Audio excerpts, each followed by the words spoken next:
陀佛，南無阿彌陀佛。好，咁我哋接住咧就亦都係仲係喺第五章咧，講第五章第三節生佛相念嘅第二部分，眾生念佛。咁呢個對我哋嚟講咧，都係好重要㗎，因為我哋要念佛啊嘛。咁上人話啦，佢話眾生憶念佛就好似細路仔憶念媽咪咁樣。咁細路仔點樣憶念媽咪咧？有經驗嘅父母都知道啦。啲細路仔咧一瞓醒就要揾媽咪㗎啦，係咪啊？一放學又係要揾媽咪㗎啦，因為開始小學生，尤其係打連返學嗰啲。以前啦，依家講幼稚園啦幼稚園嗰啲係好即係特別明顯啦咁樣。咁呢個亦都係人嘅天性阿彌陀佛又好似媽媽咁憶念個仔咁眾生咧就好似仔仔咁啦，憶念媽媽咁樣。眾生同佛心心相印，感應道交。我哋願意往生西方淨土，憶佛念佛嘅心情咧，就好似個仔憶念慈母咁樣咁呢個咧，我哋即係上人話咧，眾生憶念佛呢個比喻咧係幾特別嘅上人話眾生憶念佛就好似想念情人咁樣，個個都係大人啦，可能即係呢方面咧都有感覺，因為呢個咧係個比喻可能比較貼切啲嘅，人個個都係有個感情啊嘛好似想念情人咁樣。咁點解咁講咧？上人佢就講佢自己一段經歷嘅。佢呢段經歷咧就係喺佢話當兵嘅時候咧，因為台灣咧就都係有兵役噶嘛，即係個個都到咁嘅年紀啦，冇咩特別嘢咧都要當兵噶嘛。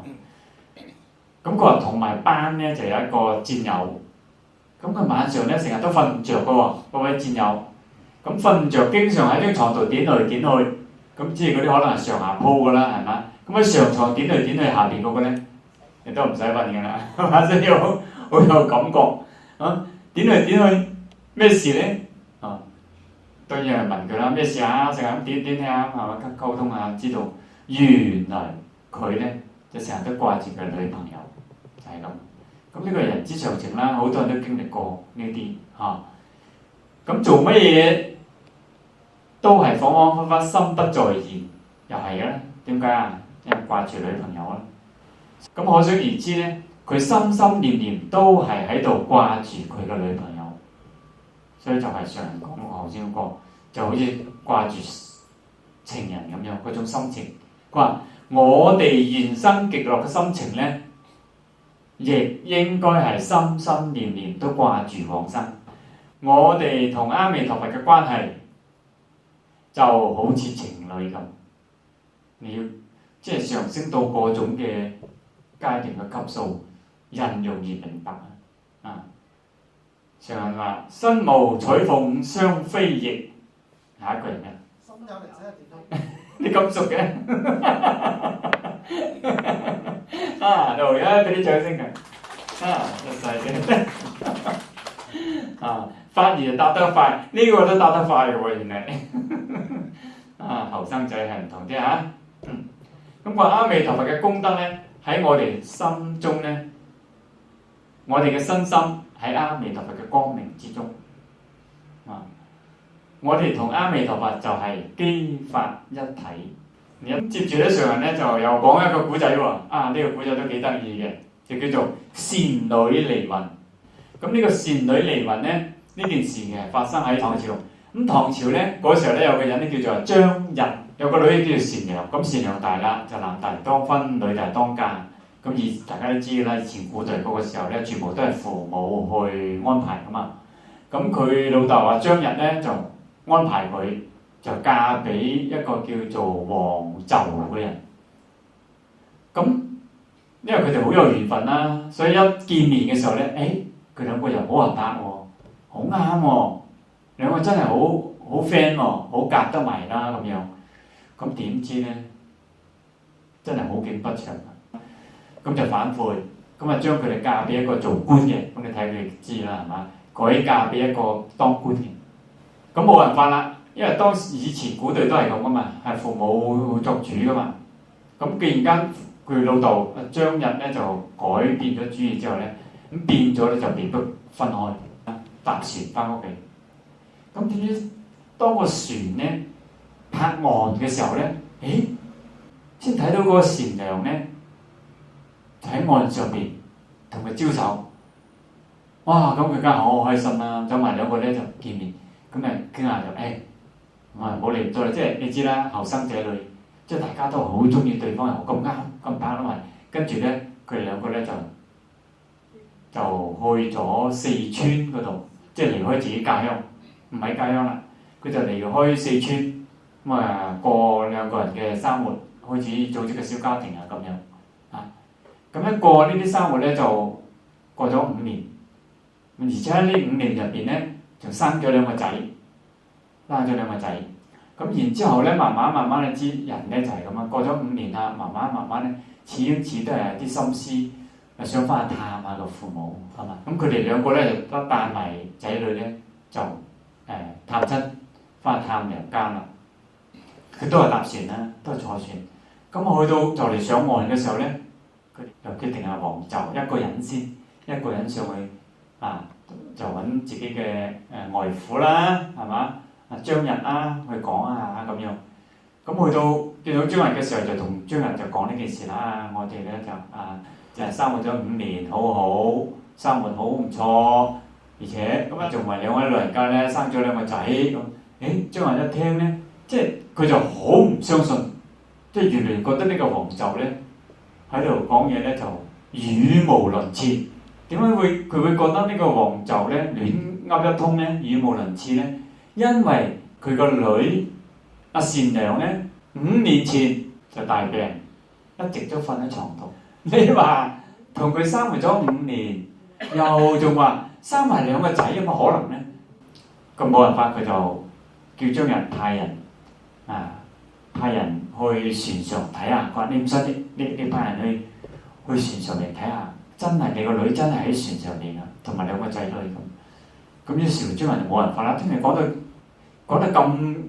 咁奇怪咁美，係嘛？又好似誠牙實齒，又唔係好似講大話嗰啲咁嘅語氣口吻咁都係好奇噶嘛。好，咁就派咗個書童啊、侍者啊，就去船嗰度睇。喺船度真係睇到，真係見到，跟住翻嚟咧就會講係喎，見到小姐真係喺個船度喎。咁呢個時候咧，啱啱講完呢件事咧，喺床上邊嗰個善良咧就起身好開心咁樣起身，就一路走去岸邊，走去河邊啦。咁喺船上邊嗰個善良咧，又係好開心。呢個時候咧，又喺船嗰度就行上嚟，知唔知啊？咁就2個善良咧，2個人咧。就咁集2合為一，有冇諗到呢個情景啊？嗱，呢個咧佢係記錄係真人真事喎。不過我哋現在冇見過嗰個版本啊，就當佢係古仔咧，佢就係咁樣。咁呢個咧就係善女離魂嘅故事啊，即係話一個其實就係咁。我就要咁理解啦，就當年5年前，當呢個張日反悔，將自己個女同埋呢個黃袖拆散咗之後咧，佢決定將呢個女嫁俾呢個官，一個官員。嗰個時候咧開始就病啊嘛，呢個善良病。其實嗰個時候咧，佢就係離魂，佢就係離魂。即係嗰個靈魂啊，就離開佢身體啦。咁個人你知啦，離開身體，個身體梗係唔識喐啦。咁你啲人唔知咪成日嘢佢病啊嘛，人冇嘢咪個無知啊嘛，病咯，咪病咗咁樣成日唔識喐啊，又唔識咁樣，但又死唔去咁，總之就係攤喺張床度。佢就係咁，因為佢個魂魄就離開咗之後咧，佢重新去到黃袖嗰個船岸邊嗰度咧，佢喺嗰度咧再感應到一個身體，哇！即係佢因緣際會，佢有咁嘅根基，佢有咁嘅能力咧，佢係佢。因為呢個殼，整咗呢個身體都係假噶嘛，都係感召翻嚟噶嘛。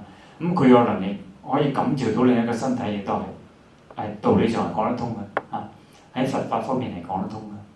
咁就變咗又有咗個身體啦，即係嗰度最感召咗個身體就係一齊同王就生活，所以變咗嗰邊咧就有靈魂啦，就可以生活喺一齊啊。所以呢邊呢個咧其實就係得翻軀殼，睇明嘛？就係冇靈魂嘅軀殼，即係咁樣咯。即係等於而家其實好多時啲植物人都係呢種情況啊，知唔知啊？植物人好多都係呢啲情況啊，就係個神識，佢個靈魂佢嘅神識咧，好多時離開咗身體，主宰唔到，控制唔到佢。但係佢又唔會死，佢生命就喺度，佢仲有聯繫嘅，但係佢唔能夠直接指揮佢，所以佢喐唔到，起唔到身。食乜醫乜做乜都冇用，人係冇辦法。咁樣就好似我哋凡夫咧，同阿彌陀佛咁一樣，都係一體嘅，其實都係一體嘅。即係佢解釋呢個一體呢個問題去講，所以我哋咧要多啲同阿彌陀佛去感應道交，同阿彌陀佛一體，搞好啲關係。因為阿彌陀佛思念我哋，我哋亦都係思念緊阿彌陀佛。我哋好多人都會咁啦，將屋企最重要嗰個地方嚟做一個佛堂嚟供佛，所以好多人都問：師傅，我個佛像掛喺邊度啊？一入門口最醒目、最當眼嗰度咯。如果你有心係要喺嗰度掛咯，最好咯，梗係好啦，係嘛？咁當然啦，每個人一緣同，成間屋企就係得你一個人念佛，其他人又唔信佛嘅咁，有時就冇辦法咯。嗰啲人嚟同佢講下，咪又冇夾硬嚟。即係呢個咧，好多人將屋企最重要嘅地方整成個佛堂，或者掛幅畫上去，早晚燒香禮佛，個道理都一樣。即係你重視佢啊嘛，你重視佢，所以好多人都係咁問呢個問題，應該掛喺邊度啊？梗係掛喺最重要嗰度啦，佛像啊嘛，咁求其掛，求其掛，咁你嘅事就唔好咯，冇咁好，即係反映你嘅心啊，唔係話嗰度風水唔好嗰啲問題，唔係風水嘅角度嚟，知唔知啊？佛法咧係好少講風水呢啲，因為風水係太少意思啦。唔係話佢唔存在，存在嘅風水都係存在，但係風水咧係好少意思，係人類三界嘅問題，即係呢啲係小兒科嚟嘅，冇乜意義，花太多精神精力落去，佛法就要了生死，咁有啲人咧又係將書房，喺書房嗰度擺個佛像，都係呢個道理啦，都希望行住坐臥都能夠與佛同坐。都係你嘅心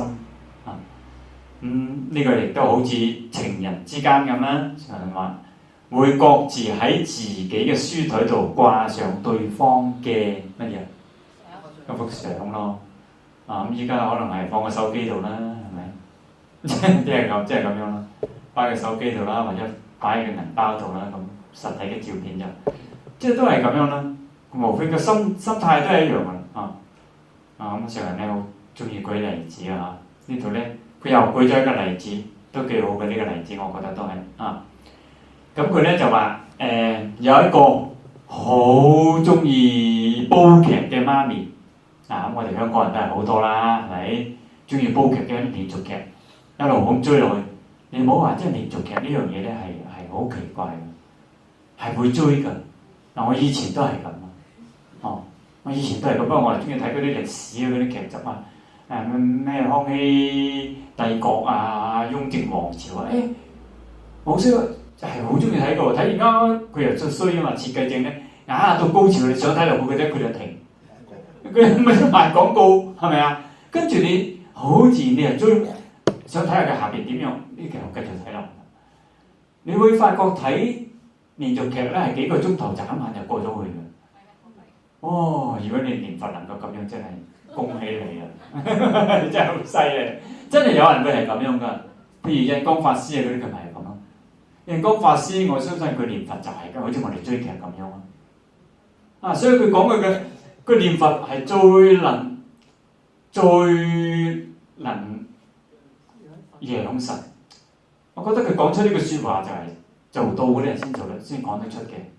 咁呢個咧繼續講翻呢個先啦。咁就一個舉咗個例子，上人都要舉一個例子，就係一個好中意煲劇嘅媽咪。咁我哋可以想象啦，頭先講咗咁多鋪墊啦，係咪？其他嘢你唔好話煩我啦，你搞掂佢啦，睇緊劇啊，搞乜嘢啊？即係你係會煩嘅，其他人嘅干擾你係煩嘅，因為你嘅注意力集中，你係要睇嘅追緊劇啊嘛。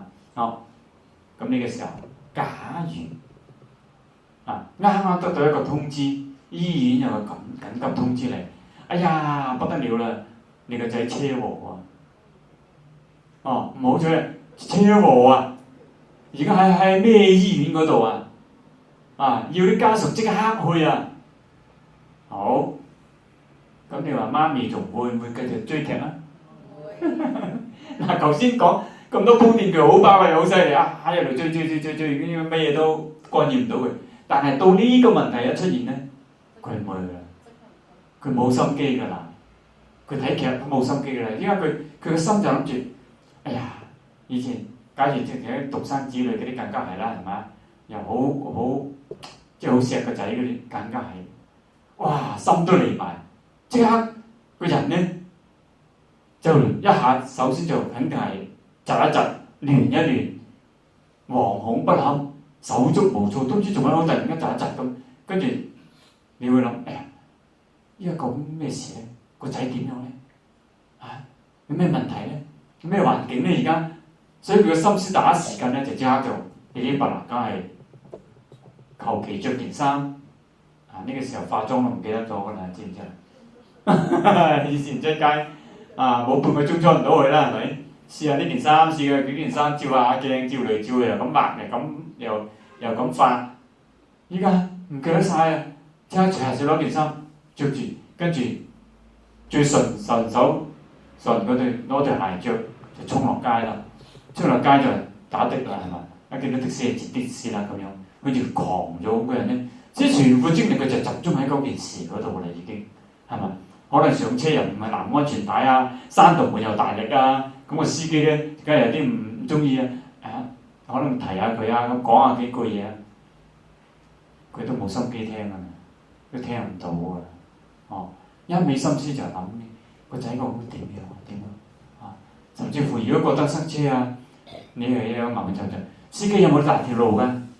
你梗係會出旨意叫司機兜路行啦，咁司機話有啊，嗰條路咧冇咁塞，不過就兜遠啲咯，唔緊要啦，兜嗰條咯，你一定係咁噶啦，即係你嘅成個心思就係一定要見到個仔究竟發生咩事，咁呢個時候咧就改變晒啦，係咪？咁你睇下呢個情況之下嘅，你睇下喺佢心目中就只有個仔，究竟而家點樣？呢件事係最重要喺佢內心裏邊。呢個咧就係切時繫心，就係一件最緊要嘅事。切時繫心一個詞語咁呢個咧係最緊要嗰件事喺呢個時候你其他事佢已經變得唔重要，唔得閒去關心㗎啦，佢冇心機㗎啦，乜都冇心機㗎啦，就係要睇下個仔點樣最重要啊嘛。咁所以呢個咧我哋念佛嘅心情咧，如果能夠一路培訓到咁咧，你就好掂啦。我哋念佛緣生之心，就好似我哋嘅寶貝仔咁樣，即係當嗰個自己寶貝仔，你係佢媽咪咁。往生極樂世界係我哋今世最大嗰件事，你其他嘢都擺埋一邊㗎啦。你真係做到咁，有乜理由唔往生啊？有乜理由唔往生啊？所以希望大家咧憶佛念佛，念念不捨念佛之心動靜不忘。如果你能夠咁做到，極樂世界自然就係你嘅屋企。呢個一定往生，都唔使諗，你自己都相信自己往生，唔需要問人，嘅，你自己都相信嘅。冇人助念，冇人咩都一樣一定往生嘅。你嘅心已經去到咁，你咁都唔往生，點樣往生？所以呢個咧係非常之重要。咁希望大家即係聽咗頭先嗰個例子咧，要向住咁嘅方向。即係常人舉呢啲例子，就希望我哋學佢啊嘛，希望我哋有咁嘅心情心態，即係將念佛係擺喺最重要嗰度。因為成日講念佛重要，念佛重要，你係好難理解點叫重要，點重要啫？就係咁樣咯。好似自己嘅仔突然間知道個仔出咗事故，出咗車禍，你連最中意嘅連續劇都要放低，即刻去嘅呢種嘅心鍛鍊呢樣嘢，係有啲難度㗎啦。呢個咧，但係你咁樣咧係最好嘅效果咯，最有效果咯。真係呢個方向咧係要㗎。我哋而家俾呢個世間呢個太多嘢掹住拉住太多啦，冇辦法㗎。我哋一定要都係對自己要嚴格啲嘅，所以你上人就係提出咗呢一點，希望我哋進步，希望我哋念佛嘅心咧要加強，同阿彌陀佛溝通好啲，打好啲關係，將來去到極樂世界，自然就成就，係嘛？咁希望大家咧今日咧有所得着。阿彌陀佛。阿彌陀佛。南無阿彌陀佛。南